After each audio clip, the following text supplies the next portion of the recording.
Hey, comment ça va? Je me retrouve aujourd'hui dans une nouvelle vidéo.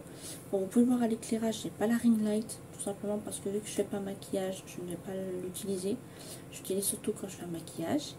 Mais je vous retrouve aujourd'hui pour une vidéo, donc vu que j'avais fait les sujets bac anglais, bah là ça va être pour les sujets bac espagnol.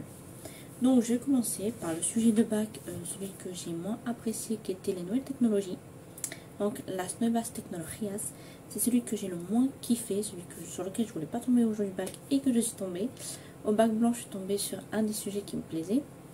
Parce que j'avais choisi donc las nuevas tecnologías que j'avais fait en cours. Donc c'était comme ça le seul sujet de cours qu'il y avait. Et après j'avais pris Argentina et Barcelona. Voilà, ça c'était mes sujets personnels. Et vu parce que j'aime bien l'Argentine, j'aime bien Barcelone. Je me suis dit, je vais parler de ces pays et villes que j'aime bien.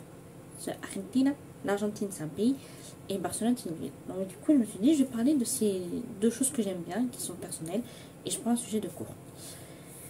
Donc on va passer à las nuevas tecnologías. Donc vous pouvez voir, il est assez grand. Et derrière il y a Barcelone.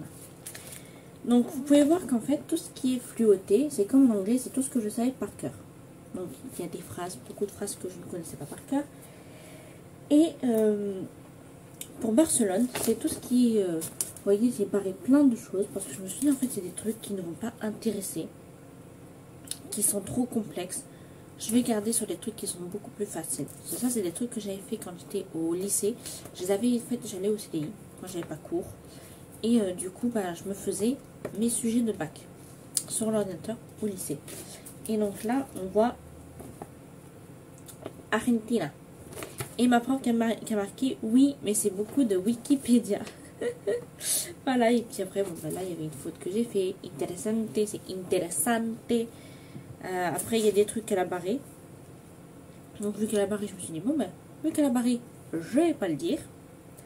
Voilà, c'était sur la Boca Junior, qui est un club de foot. Après, moi, il y a des fautes.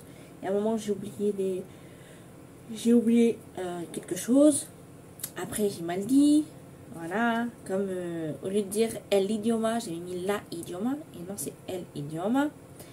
Pour le jour national, donc j'ai mis la dia national et c'est el dia national. Donc du coup, voilà. Il y a des mots aussi que j'ai oubliés. Enfin, on verra ça après. Donc, las nuevas tecnologías. C'était, voilà, on faisait beaucoup de trucs sur les nouvelles technologies, comme quoi que c'était dangereux, voilà. Donc du coup, on avait eu ce sujet de cours. Donc comme j'ai mis, donc je vais pas vous le dire en espagnol, il y a peut-être des passages que je vais vous dire en espagnol. Vu que ma mère elle a réussi à me le traduire, vous aussi vous y arriverez. Donc au début, j'ai mis que les nouvelles technologies, ça va être dans la vie quotidienne de tout le monde. Et que maintenant, on dépend beaucoup plus de la nouvelle technologie. Et j'ai mis surtout que ça peut être, en fait, certains adolescents deviennent addicts à la nouvelle technologie. Donc, l'histoire de l'humanité s'est accélérée. Il y a seulement 500 années, l'invention de l'imprimante a accéléré la diffusion des connaissances. Parce que vous savez que l'imprimante, avant, c'était pas l'imprimante comme on a. C'était les imprimeries. C'est-à-dire, genre, ils prenaient les comment dire, c'était des lettres en forme de cube là qui étaient imprimées, ils mettaient de l'encre dessus, ils mettaient dans l'ordre et tout, et après ils pressaient et ça faisait, voilà. C'est comme ça que ça a commencé à faire les journaux, les livres, voilà, c'est comme ça que ça a commencé l'imprimerie. Ensuite, donc il y a 200 ans qui nous séparent de la première machine à vapeur, voilà, c'était la révolution industrielle. Il a 50 ans, donc l'ordinateur, qui était la figure la plus jeune. Après, donc, il y a plein de trucs. En vrai, des fois, il y a des trucs que je me dis, je vais pas vous le dire. Même moi, j'ai du mal à me relire. Mais sur le coup, je savais ce que ça voulait dire. En gros, ils ont vendu beaucoup, genre, ils ont vendu dans le monde plus de 50 machines et quelques, voilà. Et de nos jours, 200 millions d'ordinateurs ont été installés et plusieurs personnes disent qu'ils ne peuvent pas vivre sans cette industrialisation moderne. Voilà. Depuis 1995, ils se vendent dans le monde beaucoup d'ordinateurs, plus d'ordinateurs que de télé. Voilà. Ensuite, si je voulais dire.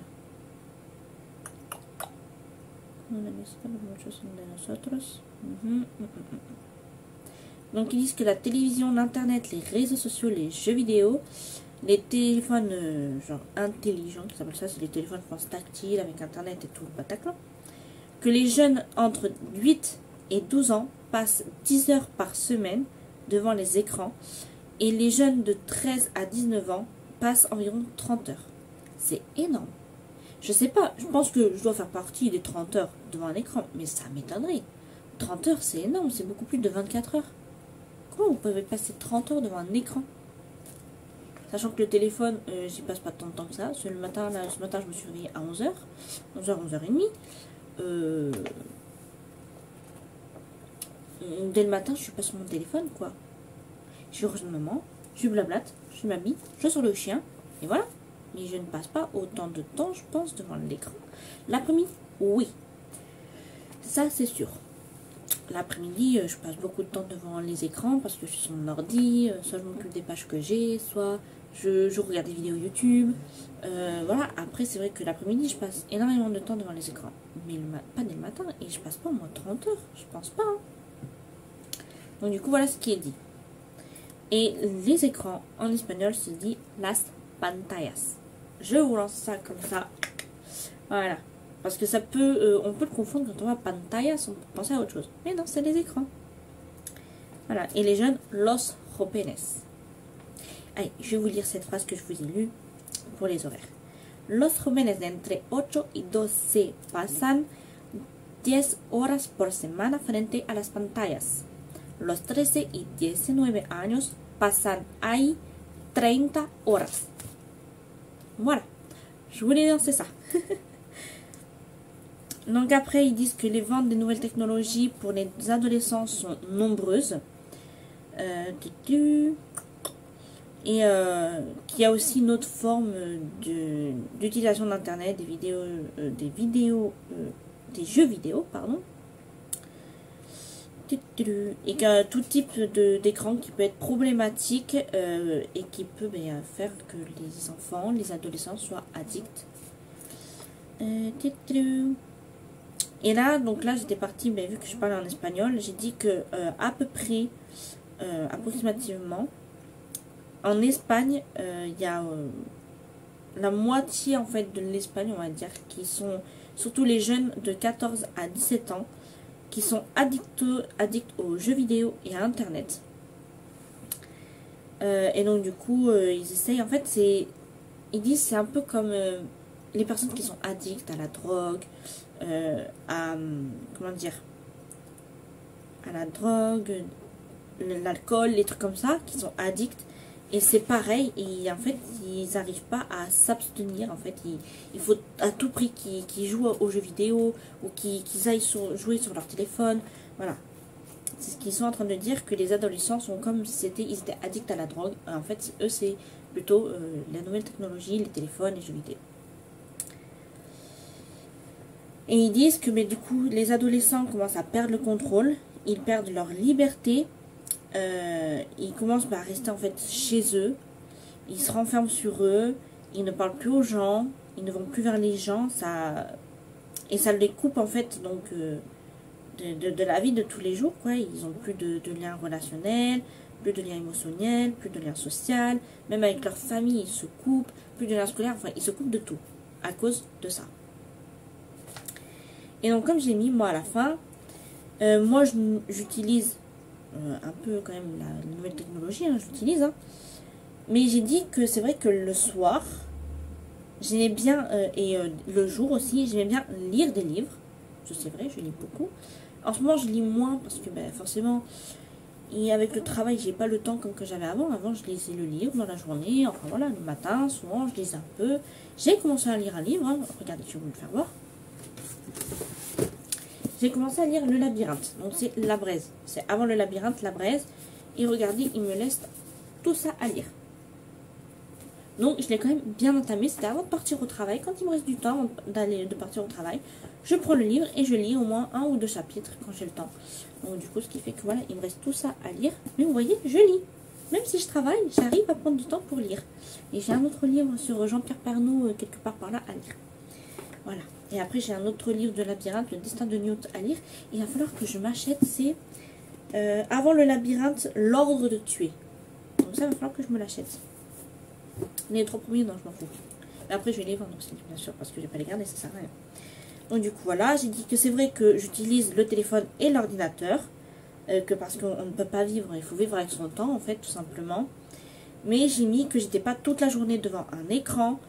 Et parce que ben, c'est mal pour la santé d'être toute la journée devant un écran, ça fait mal à la tête, on a mal aux yeux, on a la vue qui peut baisser également. Moi j'ai des lunettes, hop, j'ai des lunettes, hein, mais c'est des lunettes de repos. C'est-à-dire c'est quand je suis devant un écran, quand je suis sur mon ordinateur par exemple, que je regarde des vidéos ou autre, j'ai mes lunettes. Quand je suis sur la tablette, j'ai mes lunettes. Mon téléphone, quand je suis sur Instagram, j'ai mes lunettes. Quand je lis, j'ai mes lunettes. Là je les ai pas, mais voilà. Mais par exemple, quand je lis là mon livre, j'ai mes lunettes. Par exemple, si je vous fais une vidéo, si ça vous intéresse, de lecture, j'aurai mes lunettes à ce moment-là. Parce que là, je vais lire. Donc, je serai obligée d'avoir mes lunettes. Voilà. Du coup, c'est ce que j'avais marqué pour las nuevas tecnologías. Maintenant, on va passer à Argentina. Je regarde Barcelone pour la fin. Donc, du coup, j'ai mis que je vais parler de l'Argentine parce que c'est un pays qui me plaît et qui me paraît intéressant. Donc, je vais vous dire cette phrase en espagnol. Voy a hablar de Argentina porque es un país que me encanta y que me parece interesante. Voilà. Donc, en gros, j'ai fait un peu la carte du pays. Donc, l'Argentine est un pays d'Amérique du Sud. La présidente de la nation était, s'appelle Señora, donc Madame Cristina Fernández de Kirchner. Maintenant, ça a dû changer, je pense. Parce que ça date de 2016. Donc, ça a dû changer, je pense, depuis. La capitale de l'Argentine est Buenos Aires. Les principales villes sont Córdoba, La Matanza, Rosario, Mendoza et La Plata. La langue officielle est l'espagnol. La monnaie est le peso argentin. Donc, voilà, j'ai mis el peso argentino. Désolée, hein, des fois, voilà, j'ai mis señora parce que ça vient tout seul, mais c'est madame. Du coup, après, j'ai mis après le jour national, donc c'est le 25 mai. C'est la proclamation de l'indépendance. Donc l'Argentine est un territoire avec beaucoup de parcs nationaux, de réserves naturelles. Voilà, comme par exemple, j'ai mis le glacier Perito Moreno ou las cataratas del Iguazu. Ne me demandez pas comment voilà. Ça doit être des réserves naturelles, je pense que j'ai mis comme exemple. Après, donc il y a beaucoup de promenades qui sont possibles. Je ne sais pas si c'est promenades ou randonnées qui sont possibles, spécialement en Patagonie. Donc la Terre de Feu, c'est le surnom, Tierra del Fuego, offre une impression d'être à la fin du monde, alors que la capitale de Buenos Aires, c'est vraiment genre tout plein d'énergie et de vie. C'est vraiment genre, en fait, c'est en Argentine que ça se trouve les deux, mais c'est vraiment à l'opposé l'un de l'autre. Donc j'ai mis la musique est très présente en Argentine. La musique la plus présente en Argentine est le tango, qui est aussi une danse traditionnelle. Donc je vais vous dire cette phrase en espagnol. Je vais faire un peu d'espagnol quand même. La música que está más presente en Argentina es el tango, que también es una baile tradicional. Voilà. Moi j'ai une baila, mais c'est baile. C'est pour ça que je vous dis, je ne suis pas forte en espagnol, je ne suis pas une espagnole. La preuve, j'ai été corrigée quand même. Après, donc j'ai mis en Argentine, il y a un club athlétique qui s'appelle la Boca Junior.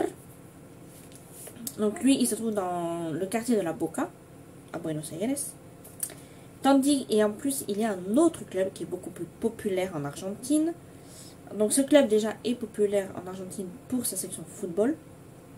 Et il y a un autre grand club aussi de football qui s'appelle River Plate. Donc j'ai dit la Boca est considérée comme le club des pauvres, tandis que River Plate est historiquement plus proche de la bourgeoisie. C'est ce qui est marqué, hein. Mientras que River Plate es históricamente más cerca de la burguesía. Burguesía, c'est la bourgeoisie.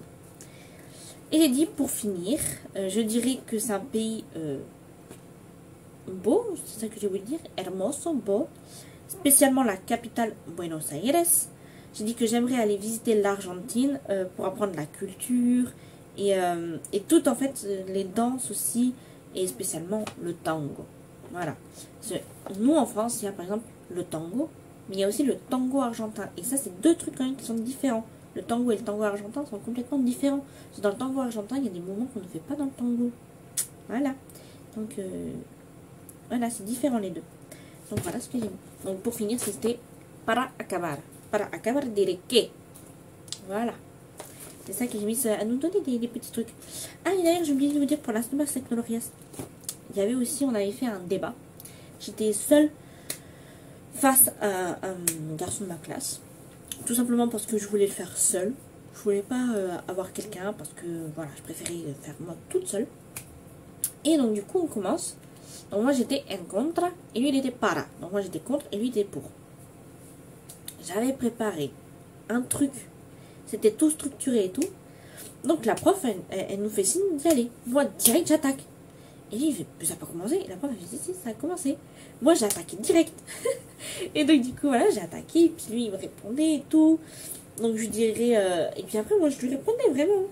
Et à la fin il s'est fait avoir tout seul lui. Hein. Parce qu'il dit, je suis pas addict à la nouvelle technologie, mais mon téléphone c'est toute ma vie. Donc, no soy adicto a las nuevas tecnologías, pero mi teléfono es mi vida. Et là j'ai fait si, tú, enfin pas tout, mais eres adicto a las nuevas tecnologías. Et la prof elle a dit oui, elle a raison. Voilà. Il s'est fait avoir tout seul en disant qu'il n'était pas addict, mais que son téléphone était toute sa vie. Donc si son téléphone est toute sa vie, c'est qu'il est addict. Voilà. Et donc la prof voulait me mettre 15. Mes camarades voulaient me mettre 16 et donc du coup j'ai eu 15 et demi. Elle a fait, voilà. Et lui, je crois qu'il a eu 11 ou 12. Il n'a pas eu grand chose. Après, donc je vais parler maintenant de Barcelone, qui est mon dernier sujet. Celui sur lequel je suis tombée quand j'étais au bac blanc. Je suis tombée sur Barcelone, j'étais très contente. Donc j'ai mis en gros que je vais vous présenter. Voilà, vous voyez ma maman là qui est là. Voilà, on a fait coucou. Elle devait m'entendre parler, elle devait me demander ce que je faisais. Donc du coup, j'ai dit que j'allais présenter la ville Barcelone, parce que c'est une ville avant-gardiste, écologique, et qui a beaucoup d'architecture, voilà, qui est spéciale et tout. Donc j'ai mis pareil, j'ai fait une petite carte de Barcelone, donc c'est la capitale de la Catalogne. Voilà, Catalogne, je crois que ça dit en français. J'ai tellement l'habitude de le lire en espagnol que je sais pas si on dit Catalogne.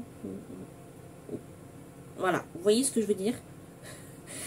Je sais pas comment on le dit. En commentaire, dites-moi si on dit Catalogne, Catalogne. Enfin voilà. En espagnol, c'est Catalunya. La langue officielle est le catalan, du coup. La monnaie, donc, ben, c'est l'euro, hein, parce que ben, Barcelone fait partie de l'Europe. fait partie de l'Espagne et l'Espagne fait partie de l'Europe, donc c'est l'euro. Je vous dis, j'ai un problème avec ça. Je sais pas si c'est Catalogne. Il me semble que c'est ça. Mais j'ai peur de dire une bêtise. Donc dites-moi en commentaire. Et moi et la géographie, ça fait 2. Hein. Et j'ai mis que la plupart, donc que Barcelone est une des villes les plus vieilles d'Espagne. Donc les musulmans sont appropriés Barcelone. Donc il y a plusieurs années. Hein. Et donc du coup, ils l'avaient renommé Barcelone. C'est pour ça que en Espagne, c'est pas que Barcelone qui se sont appropriés, ils ont envahi l'Espagne, voilà. Et c'est pour ça que, par exemple, le J, donc la Jota en espagnol, c'est R, comme ça. Parce que, vu que les musulmans ont envahi l'Espagne, il y a des années, hein, et bien du coup, ils ont gardé ça. C'est-à-dire, par exemple, si je vous dis, attendez, j'essaye de trouver un truc. Je suis en train de vous trouver un truc pour vous dire. Par exemple, Argentine, c'est Argentina. Vous voyez? Je ne vais pas dire Argentina. Non, c'est Argentina. Voilà, vous voyez, c'est des trucs comme ça qui font que, en fait, on va pas dire comme en français. C'est, voilà.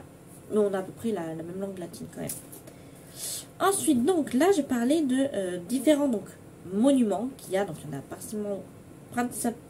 principalement 4, pardon. Donc, il y a d'abord la Sagrada Familia. Donc, comme j'ai dit, ils ont beaucoup de... Donc, j'ai dit, Barcelone a beaucoup de monuments qui sont célèbres, comme la Casa Batlló, la Casa Mira, la Sagrada Familia et El Parque Güell. Et j'ai dit ces monuments ont été créés par Antoni Gaudi. Ces 4 monuments ont été créés par le même créateur. Architecte, ouais. Par la même personne. Donc la Sagrada Familia est toujours en construction. Elle est même pas encore finie, je crois. Donc du coup, elle est très connue justement à Barcelone. C'est une grande basilique qui a commencé sa construction en 1882. Et donc du coup, normalement, elle devait être finie 80 ans après. Mais malheureusement, elle est toujours en construction. Et Antoni Gaudi est d'ailleurs enterré en dessous de la basilique. C'est-à-dire, il y a un... Je sais plus comment on appelle ça. Mais c'est un truc là, en fait, où vous descendez la basilique et vous avez... je sais plus comment ça s'appelle. Mais vous avez un truc et en fait, il est enterré en dessous. Voilà. Je sais plus comment ça s'appelle cet espace. Mais en gros, voilà, en fait, dans la basilique, il y a un endroit où vous descendez des marches. Et en fait, c'est pas un caveau, hein, mais il est enterré en dessous du sol. Genre, voilà, il a été enterré en dessous de la Sagrada Familia. Ensuite, donc, après, je parlais un peu de la Casa Mil. Donc, la façade est impressionnante parce qu'il y a beaucoup d'ondulations de pierre qui représentent en fait la mer. Donc, ces éléments marins se retrouvent aussi dans la décoration intérieure avec des colonnes de pierre, des meubles taillés et créés par Gaudi qui sont très modernes pour l'époque. Donc, ça a été construit entre 1906 et 1910 par la famille Mila. Voilà, c'est la famille Mila qui a demandé à Antoni Gaudi de créer cette maison. Et d'ailleurs, il me semble que vous pouvez la visiter. Je pense que ça doit être payant.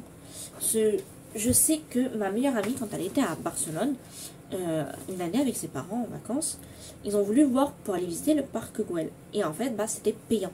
Maintenant, c'est payant. Avant, c'était gratuit. Maintenant, c'est payant. Et je pense que la Sagrada Familia, non, c'est pas payant, ça, parce que bah, c'est quand même un lieu saint, un lieu religieux. Donc, c'est pas payant. Mais la Casa Mila et la Casa Batlló, il me semble que c'est payant aussi. Après, j'ai parlé donc du coup de la Casa Batlló. Donc, c'est le principal appartement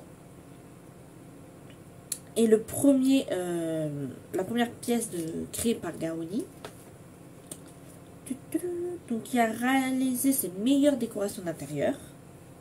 Une cheminée donc avec une fonction quoi, qui marche, une cheminée fonctionnelle. Des éléments de fer forgé, des portes taillées et d'autres meubles qu'il a lui-même créés en fait. Là, la Casa Batlló, c'est vraiment une maison où il a fait en fait ses meilleures œuvres, comme il dit. Et ensuite, j'ai parlé Parque Güell, forcément. Donc, c'était à la base, c'était un lot qui ont été vendus, ces 3 lots qui ont été vendus. 2 pour des maisons de la famille Trias et une autre pour Gaudi. Et maintenant, c'est un musée. Hein, maintenant, sa maison est devenue un musée.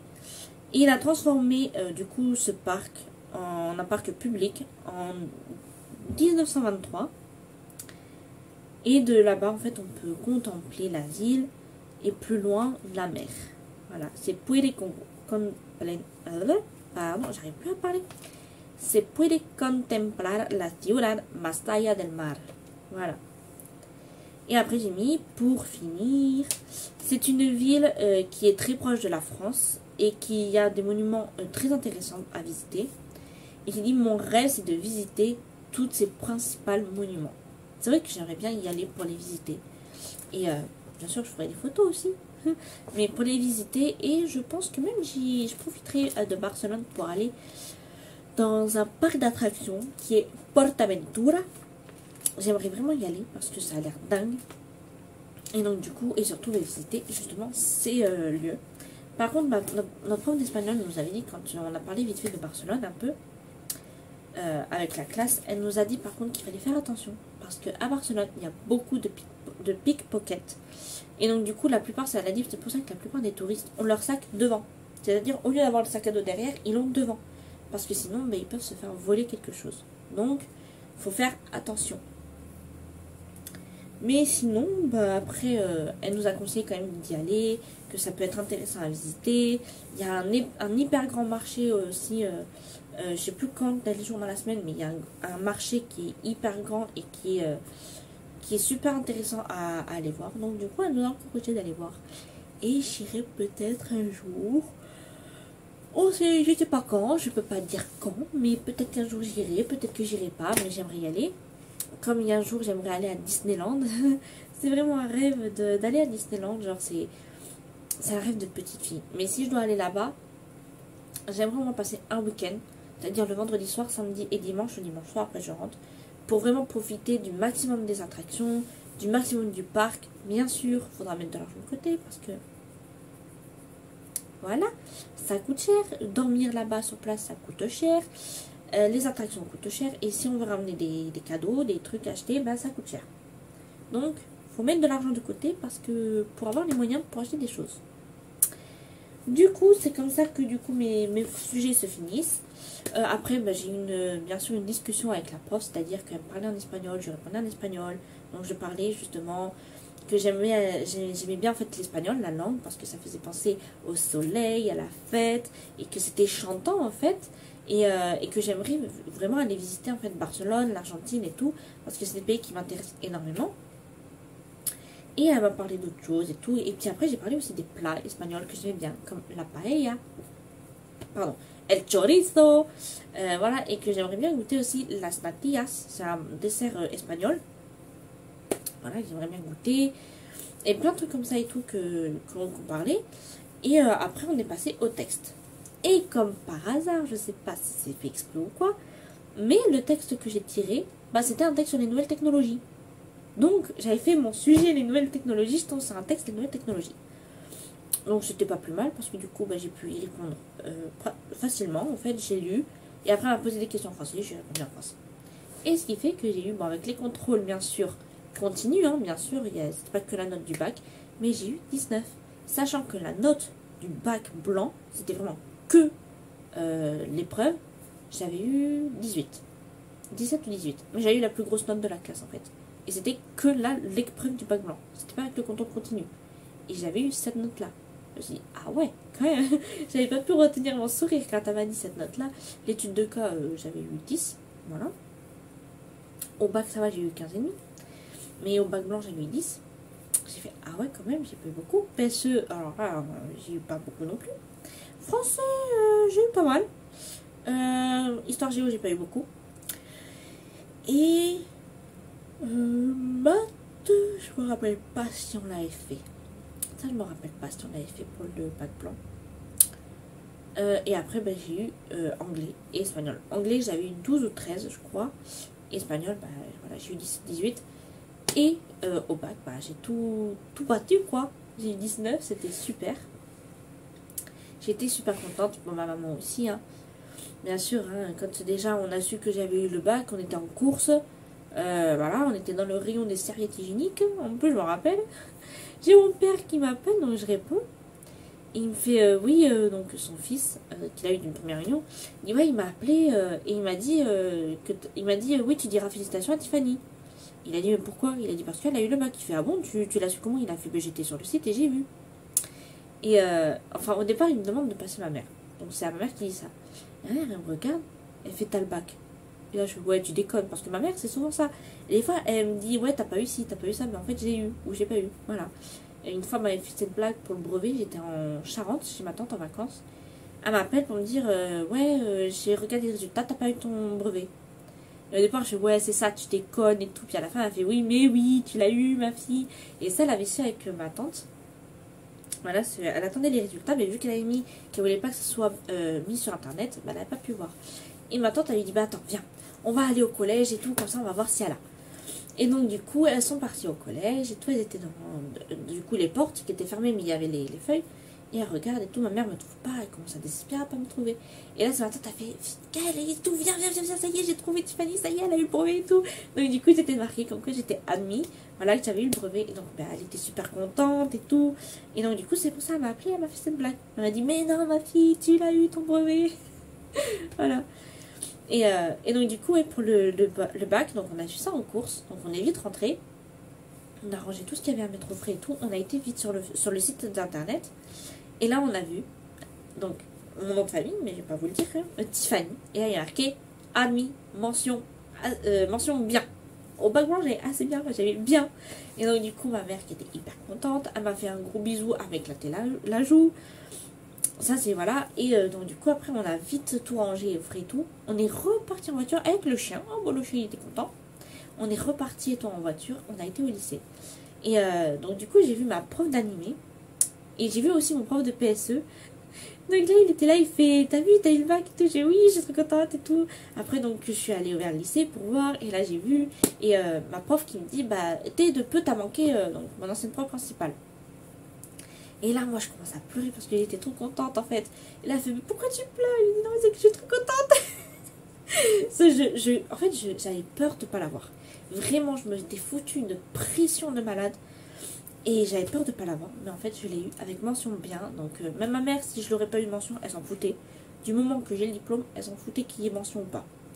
J'ai eu mention bien, donc c'est très très bien. J'étais à 2 points d'avoir la mention très bien. C'est qu'en français, j'ai pas eu d'inspi. Là pour bac blanc, j'ai eu un spi, mais alors là le bac, pas d'inspiration. Et donc du coup c'est pour ça que j'ai eu 2 points en moins, qui aurait fait que si j'avais eu ces 2 points, j'aurais eu une mention très bien. Mais c'est quand même très bien d'avoir la mention bien. Je suis très très contente. Ah, j'étais contente et ma mère aussi du coup. Hein. Mon papa, oui. Mais mon papa, il a moins fait voir. Il était content quand même que sa fille ait le diplôme. Parce que pour lui, bah voilà. Ça veut dire que ses enfants sont intelligents si on a le diplôme et tout. Et ma maman, bah alors là, ma maman, par contre, elle a fait voir. Hein, parce que je vous dis, hein, ma joue, elle s'en souvient encore. Hein. C'est quand elle m'a fait un gros bisou sur la joue là. J'ai l'impression qu'elle allait m'éclater la mâchoire en m'embrassant sur la joue. Mais bon, c'est ma petite maman, voilà. C'est comme ça quand on fait un truc, qu'on réussit. Même les bulletins, quand on avait des super bons bulletins scolaires, elle nous faisait un gros bisou sur la joue pour nous faire voir qu'elle était contente. C'est comme on a une tradition dans notre famille. Pour l'anniversaire, on se tire les oreilles. Voilà, le nombre d'âge. Et ting ting ting ting ting. Voilà. Sauf que bon, quand on arrive à 30 ans, on commence à faire 5, 10, 15, 20, 30. Voilà. Enfin, 20, 25, et après 26, 27, 28, 29, 30. Voilà. C'est les derniers. On tire les 2 oreilles en même temps. Et un peu plus fort que chaque oreille. Et ça, mon petit frère, des fois, il se venge. Des fois, il se venge, le coco, là. Quand il me le fait, il se venge. Alors, du coup, le jour de mon anniversaire, je mets pas tout de suite mes boucles d'oreilles. Parce qu'à 14h04, je sais que je vais avoir droit au tirage d'oreilles. Alors je vais pas de boucle d'oreille le matin. Voilà, je le mets après. Si j'ai pas trop mal aux oreilles, en général ça va. Et parce que sinon, bah ouais, j'ai le droit au tirage d'oreille. Donc voilà. Je mets pas de boucle d'oreille tout de suite parce que le coco lui il se venge. Alors du coup, vu qu'il se venge, mais moi je me venge en retour. Et lui c'est le 20 mai. Donc du coup voilà. Lui c'est le 20 mai, moi c'est le 17 août. Donc j'attends le 20 mai d'après pour me venger. Voilà. C'est notre petite tradition familiale. On le fait à tout le monde. Sauf à mon père, si mon père il veut pas. Mon père c'est oh non non je veux pas faire votre truc. Non d'accord tu veux pas c'est pas grave. On se le fait à nous 3, voilà c'est très bien, c'est notre petite tradition. Et je crois en plus que cette tradition vient d'Espagne si je me trompe pas. Donc voilà, on a apporté une tradition espagnole dans notre famille. C'est ce que j'avais lu sur internet, on faisait ça aussi pour les anniversaires. Sinon j'espère que cette petite vidéo, enfin petite plutôt longue vidéo vous aura plu. J'espère que du coup, je sais plus ce que je voulais dire. J'espère qu'elle vous aura plu. Dites-moi en commentaire si ça vous intéresse des vidéos lecture de livres. Donc vous mettez oui ça m'intéresse ou non ça m'intéresse pas. Je vous souhaite donc du coup un bon dimanche. Et je vous dis à dimanche prochain pour une nouvelle vidéo. Ciao!